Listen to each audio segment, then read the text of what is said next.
So hello dear students, welcome back to this session of ICT virtual classroom. ICT virtual classroom के इस session में आप सभी का एक बार फिर से स्वागत है। आज की क्लास में बात करने जा रहे हैं क्लास 6 साइंस सब्जेक्ट के ऊपर, कक्षा 6 विषय विज्ञान के ऊपर।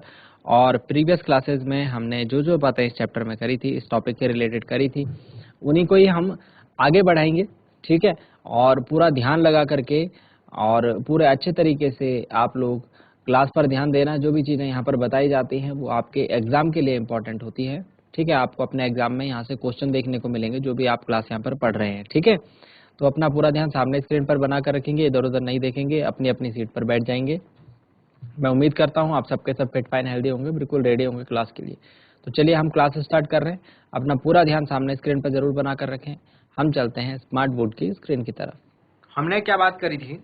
हमने बात करी थी एयर के बारे में। ठीक है, और एयर में हमने काफ़ी सारी चीज़ें पढ़ी थी। हमने ये बोला था एटमॉस्फेयर क्या होता है, एयर क्या होती है, वायु क्या होती है, ट्रांसपेरेंट होती है, हम उसको देख नहीं सकते हैं। अब कुछ और इम्पोर्टेंट बातें इसके आगे करते हैं। ठीक है, अब ध्यान से देखो डियर स्टूडेंट्स, क्या आपने कभी देखा है कि जो तो आप देख रहे होंगे ये फिगर में क्या है, एक माउंटेन एरिया है। ये क्या करते हैं, जब ये किसी पहाड़ पर चढ़ते हैं, किसी हाइट पर जाते हैं, ऊंची जगह पर जाते हैं, तो ये अपने साथ जो है एक सिलेंडर लेकर चलते हैं। अब इस सिलेंडर में कौन सी गैस होती है? इस सिलेंडर में रहती है ऑक्सीजन। इस सिलेंडर में क्या रहता है?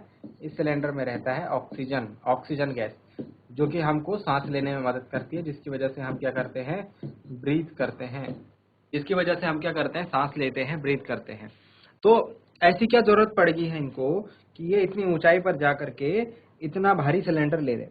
इसका कारण ये है बच्चों, इसका कारण ये है कि ऊंचाई पर जाने पर जो एयर है वो थिन होती जाती है। जो एयर है जिसमें कि ऑक्सीजन भी होती है हमारी, वो क्या होती जाती है, थिन होती जाती है। यहाँ पर की जो वायु है ये रेयरर मतलब कि विरल होती जाती है। इस पॉइंट को लिखेंगे। हम बात कर रहे हैं चैप्टर नंबर 15 के ऊपर, air around us, air around us. ठीक है, चलिए। तो हमने क्या देखा? हमने ये देखा, पॉइंट वाइज देखेंगे। As we move, as we move higher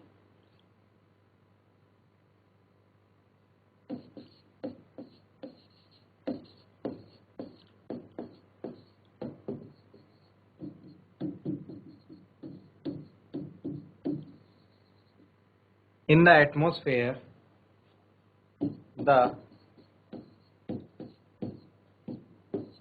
air gets the air gets rarer। जैसे जैसे हम ऊपर जाते हैं, ठीक है, हाइट पर जाते हैं, वैसे वैसे वायु जो है, एयर जो है, वो पतली होती जाती है। नोट डाउन कीजिए इस पॉइंट को। As we move higher in the atmosphere the air gets rarer. चलिए, तो ये यहीं तक है टॉपिक। ठीक है, अब हम नेक्स्ट पार्ट में इससे आगे के पॉइंट्स के ऊपर बात करते हैं। कंपोनेंट्स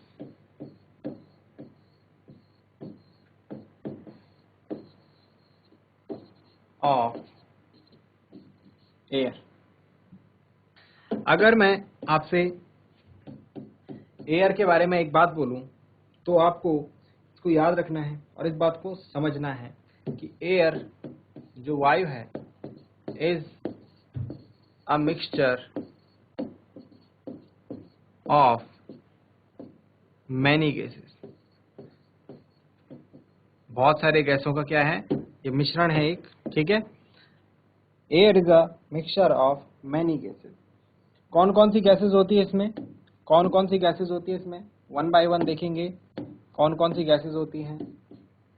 सबसे पहले बात करें तो इसमें होती है वाटर वेपर, जल वाष्प। हमारे आसपास की वायु में जल उपस्थित रहता है, किसके फॉर्म में? वाष्प के रूप में। ठीक है, तो in the form of vapour हमारे आसपास वाटर की प्रेजेंस रहती है हमेशा। ठीक है, नेक्स्ट है oxygen, one of the very important gas जो कि एयर में होती है। नेक्स्ट वन इज नाइट्रोजन, ऐसी गैस जो कि एयर में सबसे ज्यादा अमाउंट में प्रेजेंट है। देन इसके बाद आती है कार्बन डाइऑक्साइड। कार्बन के ऑक्साइड हमको देखने को मिलते हैं किसमें? एयर में। कार्बन डाइऑक्साइड की प्रेजेंस जो है बहुत ज्यादा जरूरी है। ठीक है, कार्बन डाइऑक्साइड एक ऐसी गैस है जो काफी हद तक अर्थ पर जो लाइफ है उसको पॉसिबल बनाती है। Dust and smoke. ठीक है, तो ये कुछ जो है इंपॉर्टेंट पार्टिकल्स है, इंपॉर्टेंट कॉन्स्टिट्यूएंट्स है किसके? एयर के।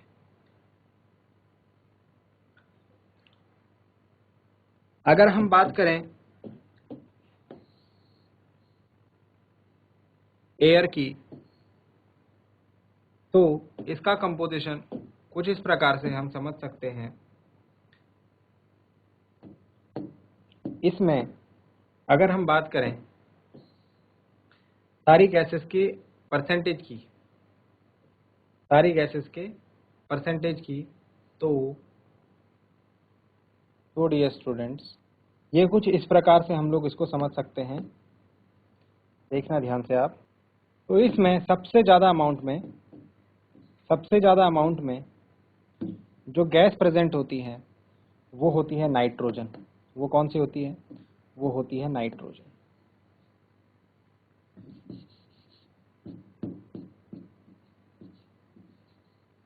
अगर ये पूरा एयर है, पूरा गोला एयर है, तो इसमें इतनी ज्यादा अमाउंट में कौन सी गैस प्रेजेंट है? नाइट्रोजन।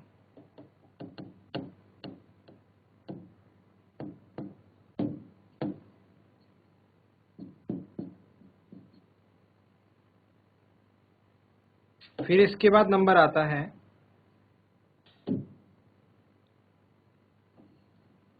ऑक्सीजन का।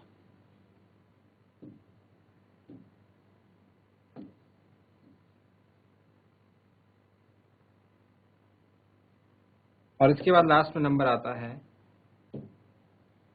अदर गैसेस का।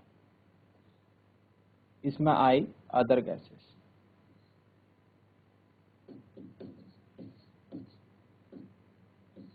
अदर गैसेस कौन कौन सी? अदर गैसेस में नाइट्रोजन और ऑक्सीजन तो हो गया, बाकी water vapour, carbon dioxide, dust and smoke आ जाएगा ये अदर गैसेस में। ठीक है, तो ये होता है हमारा एक जनरल एक सोचने का तरीका कि जो नाइट्रोजन है वो ज्यादातर नाइट्रोजन होती है एयर में, उसके बाद ऑक्सीजन होती है, और सबसे कम जो है बाकी अदर गैसेस जो हैं प्रेजेंट रहती हैं। ठीक है, नोट डाउन करेंगे इसे। अब हम बात करते हैं वन बाय वन सारी गैसेस के बारे में। ठीक है, एक एक करके सारी गैसेस के बारे में अब बात हम करेंगे। तो सबसे पहले आता है नंबर वाटर वेपर का। सबसे पहले आता है नंबर किसका? वाटर वेपर का। वाटर वेपर के बारे में कुछ बातें जरा ध्यान से सुनिए। वाटर वेपर के बारे में कुछ बातें जरा ध्यान से सुनेंगे। देखिए, वाटर वेपर क्या है? वाटर मतलब जल, है ना? जल, और वेपर मतलब वाष्प। तो जल वाष्प होती है ये, मतलब कि जल जो है वाष्प के रूप में रहता है। ठीक है, इससे क्या होता है?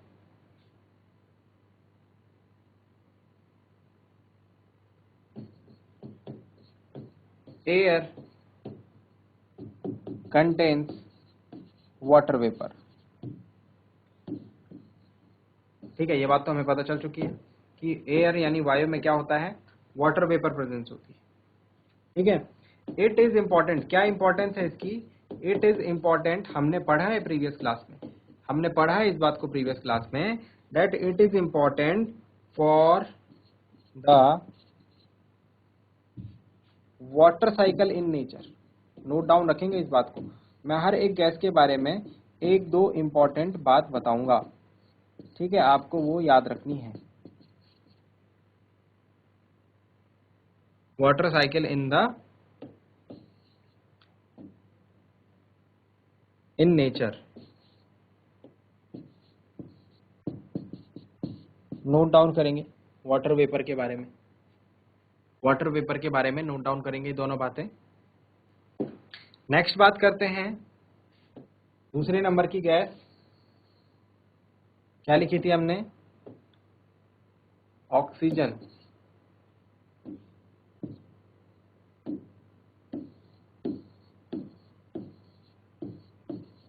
ऑक्सीजन।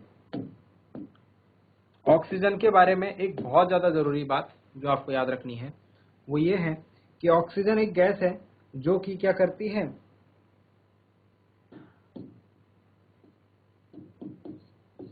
दिस कंपोनेंट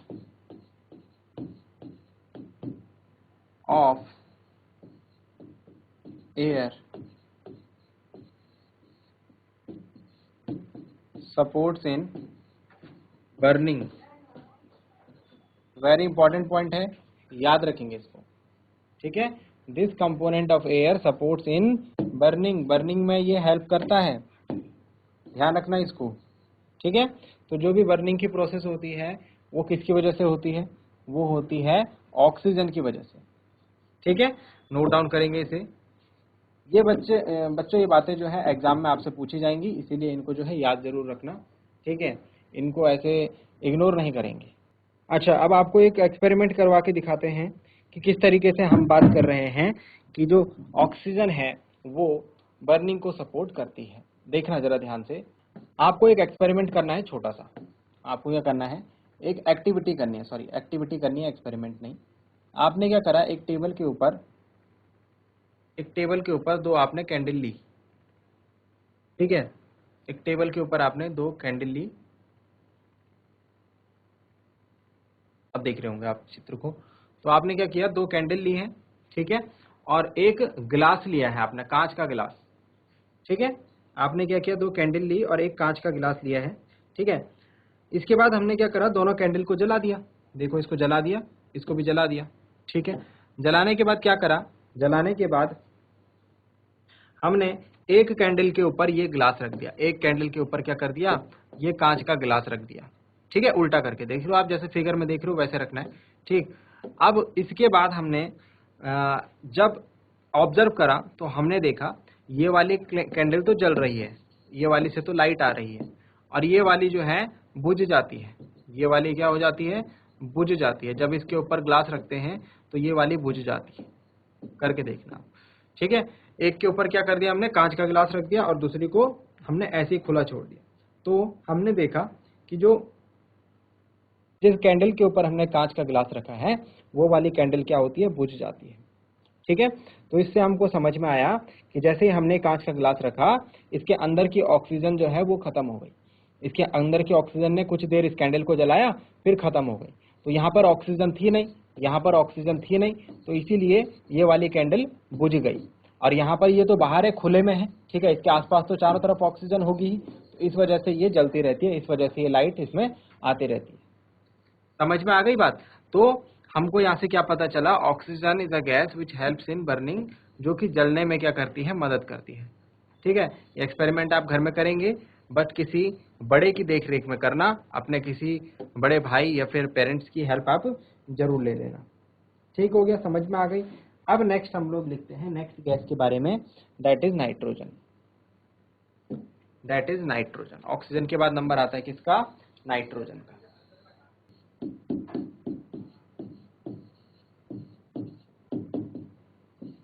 हेडिंग डालेंगे नाइट्रोजन। नाइट्रोजन के बारे में लिखेंगे, the major part of the air, the major part of air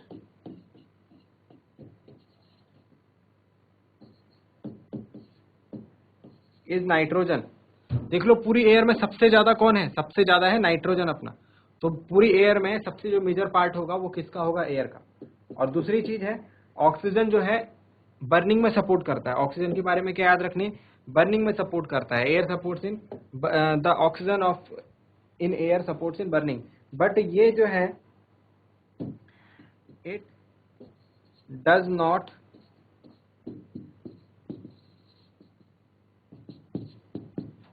support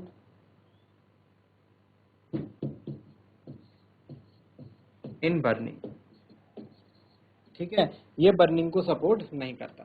तो ये दो बातें आपको याद रखनी है कंपोनेंट्स ऑफ एयर में नाइट्रोजन के लिए, कि नाइट्रोजन जो है major part of the air होता है, ठीक है। और it does not support burning, मतलब ऑक्सीजन की वजह से जो है हमको बर्निंग में हेल्प मिल पाती है, चीज़ों को जलाने में मदद मिल पाती है, but nitrogen does not support in burning. Note down करेंगे इसे। चलिए नेक्स्ट कंपोनेंट के ऊपर बात करते हैं आप।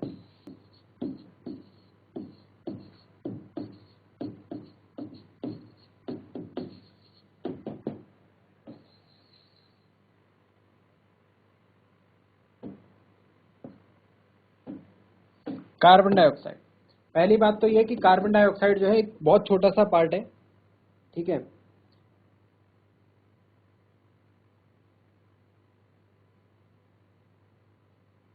It is the small component of air, बहुत छोटा सा भाग है, ठीक है, 2 से 3% भी हम मान सकते हैं, ठीक। दूसरी चीज, आफ्टर बर्निंग जब चीजें जलाई जाती हैं तो it is accumulated, carbon dioxide gas बनती है। आप कोयला जलाइए, लकड़ी जलाइए, ठीक है, तो क्या होती है, कार्बन डाइऑक्साइड एक्यूमुलेट होती है, कार्बन डाइऑक्साइड बनती है, ठीक है। इट प्रोड्यूस सफोकेशन, ये बात ध्यान रखें, इट प्रोड्यूस या फिर इट कैन, ऐसे लिख लीजिए, इट इज सफोकेटिंग। तो हमको क्या ध्यान दिया जाता है, इस बात को नोट डाउन रखना, सफोकेटिंग मतलब दम घुटने वाली। तो एक दम घुटने वाली गैस है, ठीक है, कैसी है, दम घुटने वाली गैस। तो आप ध्यान दीजिए कि हमको क्या किया जाता है, जब विंटर्स होती है, विंटर्स में हम क्या करते हैं, सर्दियों में क्या करते हैं, घर के अंदर अंगीठी जलाते हैं ना। तो हमको क्या सलाह दी जाती है कि रात को सोते वक्त उस अंगीठी को कमरे से बाहर करना है, ठीक है। अगर वो अंगीठी कमरे के अंदर होगी, हमारे रात को कमरे के जो दरवाजे खिड़कियां हैं वो बंद रहती है सर्दियों में, है ना। तो जो कार्बन डाइऑक्साइड उससे प्रोड्यूस होती है वो कमरे के अंदर ही रह जाती है और उसकी वजह से हमारा दम घुटने लगता है। तो एक सफोकेटिंग गैस है, इसीलिए हमको प्रिवेंट करना चाहिए, हमको क्या है, बचना चाहिए सर्दियों में कमरे के अंदर आग जला करके सोने से, ठीक है। नेक्स्ट जो है, also produce in respiration, respiration की जो प्लांट्स एंड एनिमल्स प्रोसेस करते हैं, plants and animals produce carbon dioxide in respiration, respiration की जो प्रक्रिया है उसमें पौधे और जो जीव जंतु हैं ये क्या करते हैं, कार्बन डाइऑक्साइड को प्रोड्यूस करते हैं, ठीक है, ये बात भी ध्यान रखेंगे। आफ्टर बर्निंग, जलने के बाद ये बनती है, रेस्पिरेशन यानी सांस लेने की जो प्रोसेस है उसके बाद कार्बन डाइऑक्साइड बनती है, ठीक है। चलिए नोट डाउन करेंगे इसे। लास्ट पार्ट के ऊपर बात करते हैं एयर के कॉन्स्टिट्यूएंट की, which is dust and smoke.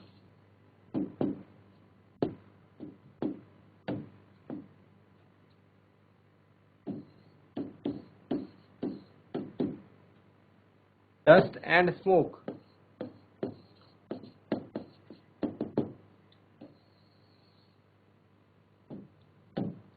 Dust and smoke में ध्यान रखें बच्चों कि जब भी हम किसी चीज को जलाते हैं तो उससे क्या निकलता है, धुआं निकलता है। बर्निंग फ्यूल, जैसे हमारी गाड़ियों में जो तेल होता है, जो फ्यूल डलता है, पेट्रोल डलता है, डीजल डलता है, वो क्या प्रोड्यूस करता है, वो धुआं प्रोड्यूस करता है, ठीक है। आप कभी भी फ्यूल को जलाते हैं तो उससे क्या होता है, धुआं निकलता है, ठीक है। इसमें क्या क्या प्रेजेंट रहता है, इट कंटेन्स फ्यू गैसेस, इसमें कुछ गैसेस होती हैं, ठीक है, एंड फाइन डस्ट पार्टिकल्स, पतले पतले धूल के कण होते हैं जो कि हमारे लिए हानिकारक होते हैं, विच आर हार्मफुल, ठीक है। इसके अलावा आप देखते हैं कि फैक्ट्रीज में हम क्या करते हैं, लंबी लंबी चिमनी लगाते हैं, है ना। तो इसीलिए लगाते हैं कि वो जो वहां से धुआं स्मोक निकल रहा है वो क्या हो जाए, वो एटमॉस्फेयर में चला जाए, किसी पर्सन तक वो ना पहुंचे, ठीक है। तो ये बात ध्यान रखना आप। And also one last thing, dust particles always present in air, dust particles are always present in air, धूल के जो कण होते हैं वो हमेशा प्रेजेंट रहते हैं, किसमें, एयर में, वायु में। नोट डाउन करेंगे इस बात को भी। सो आई होप आपको आज जो बातें बताई गई हैं डियर स्टूडेंट्स वो आपकी समझ में आई होंगी, कुछ नया सीखने को मिला होगा आपको और पढ़ के आज की क्लास को आपको अच्छा लगा होगा। साथ ही साथ ये भी उम्मीद करता हूँ घर से आप इन चीज़ों को एक बार रिवाइज करके जरूर लाएंगे। मिलते हैं अगली क्लास में ऐसे ही किसी इंपॉर्टेंट और इंटरेस्टिंग टॉपिक के साथ। क्लास से जुड़ने के लिए आप सभी का बहुत बहुत धन्यवाद। Thank you very much and have a nice day.